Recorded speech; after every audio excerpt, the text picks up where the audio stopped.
Fire and ice are the first two topics today on CNN 10. I'm Carl Azus. Hope your Thursday is going well. A resident of Sydney, Australia says at one point this week she thought her house was on fire.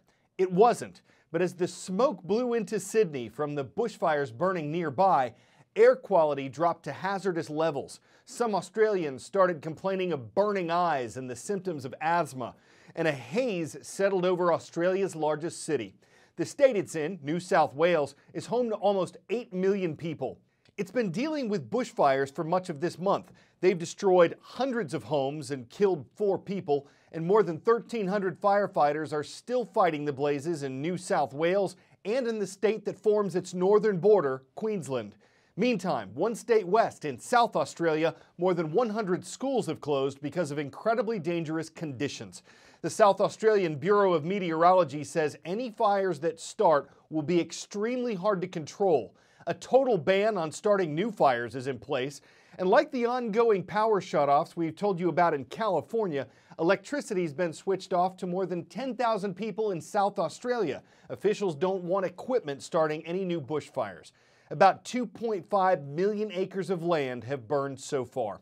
It's late springtime in Australia when the region is prone to wildfires, and high temperatures, strong winds, and an ongoing drought are only making conditions more dangerous. Forecasters predict that Thursday will be another hot and dangerous day with windy conditions on the eastern part of the continent. 10-second trivia.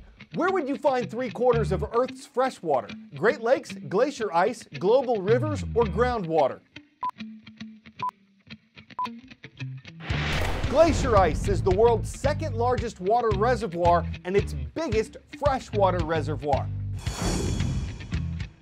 Glaciers cover about 10% of the world's total land area. And when you think of them, what might come to mind are these supermassive chunks of immovable ice.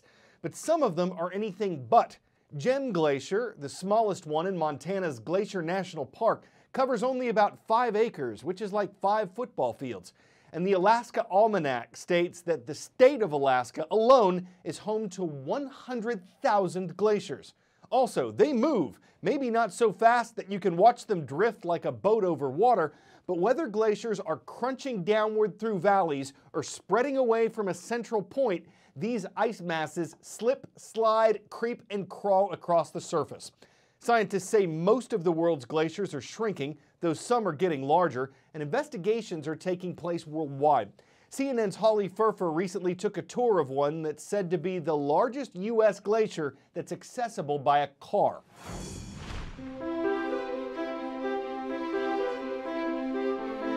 Glaciers, majestic and mysterious. These icy giants make up about 10% of the world's landmass, remnants of the last ice age, and they continue to transform as new layers of snow bury and compress the layers before it. Here in Alaska, about 100 miles north of Anchorage, sits the Matanuska Glacier. It's about 27 miles long, 4 miles wide, so we thought, hey, why not hike it? First, we needed a guide. In the winter especially, glaciers can be dangerous because you can't see below the snow. Everything on the trail, safe. You take one step off the trail and there might be a hole there. So it is really important that we do stay on the trail. So we joined guides Tiffany and John from Salmonberry Tours for our glacier hike adventure. We drive right up to the edge of it, and then we put on gear. We have spikes for our feet. We put on helmets for precaution. After a brief introduction to the glacier, we were off. Now we got some moose tracks right over here. This is so cool. We get up to some high areas where there's some terrific views of the surrounding valley. And all the while we're looking around at the features of the glacier. There's black ice, basal ice, there's moulins and crevasses. If you were wondering what those are, so were we, but not for long. Part of our adventure was the hike. The other part was learning about these massive natural wonders. A crevasse is a crack in the ice, various sizes. Some are small and some can swallow a vehicle. So moulins are holes in the ice. They form when flowing water flows off of it, and it sort of erodes into the glacier itself. And it creates some really amazing features, just kind of weird sort of carvings inside the ice. A giant hole in the ice? Okay, then let's check it out. So we're gonna go in here about 2 at a time. You don't have to be perfectly physically fit. We always like to know if you have any limitations physically before you come out. It's nothing extreme in terms of going up or down inclines, but just be prepared for stepping on uneven surfaces. We're only about a mile in, and the views are becoming even more spectacular every step you take. Perhaps what's most remarkable, besides the dramatic landscapes, is the vastness and the stillness of the surroundings. A lot of times when I take groups out there, I'll get to a point on the tour and I'll say, okay, let's just stop and let's just take a couple minutes and listen to the silence. And it without fail, after like a minute, you just kind of start looking around and you're like, you can feel that, can't you? People that come out, they might be a little intimidated by the cold or by the drive. You know, we take care of a lot of that, and so we try to make it so that it's something that you can really take memories back. It's not something people do every day, right? Say that you walked on a glacier. It's really unique. Why do we hiccup? A new study out of University College London may shed some light on why babies do that, but for you and me, it's still a mystery. According to scientists and many moms out there, babies hiccup long before they're born. In an effort to find out more, researchers monitored 13 hiccuping newborn babies, some of them premature and some of them full term, by placing sensors on their heads and upper bodies. They say hiccuping triggered a large wave of brain signals for the babies, and one study author's theory is that the brain waves might help babies link the sound of the hiccup to the muscle contraction they feel in their diaphragm. The purpose that could serve is to teach babies to monitor their breathing, eventually helping them to control it. But other scientists say this was a small study that doesn't prove that definitively. Either way, why do we still do this as adults?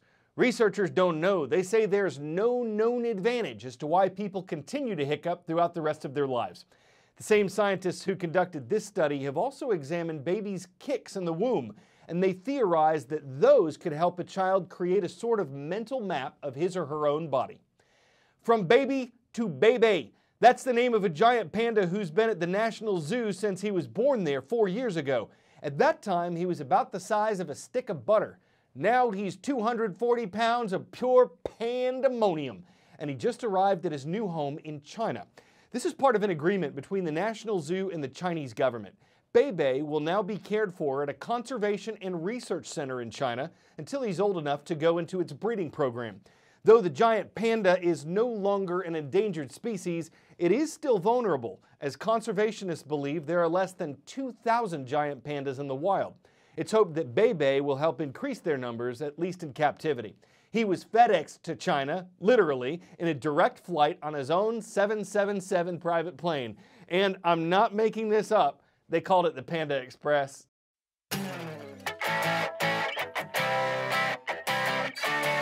While Bebe's move to China got some people choked up, we'd like to share something that went down while he was in Washington, D.C. Did you know that pandas are built to withstand falls from trees? That's something I learned today on CNN 10 while watching this footage of Bebe take a dive. It's amazing the tree held up this long, but oh, there it goes. Not only was he unhurt, but he then showed us just how giant pandas scale trees. He was falling all over himself to do that. And I'm not going out on a limb when I tell you that Bebe is okay and that he may know the way to try again when at first you don't stay treed. I'm Carl Azus. Don't panda puns, y'all. There's something we all must bear on CNN 10.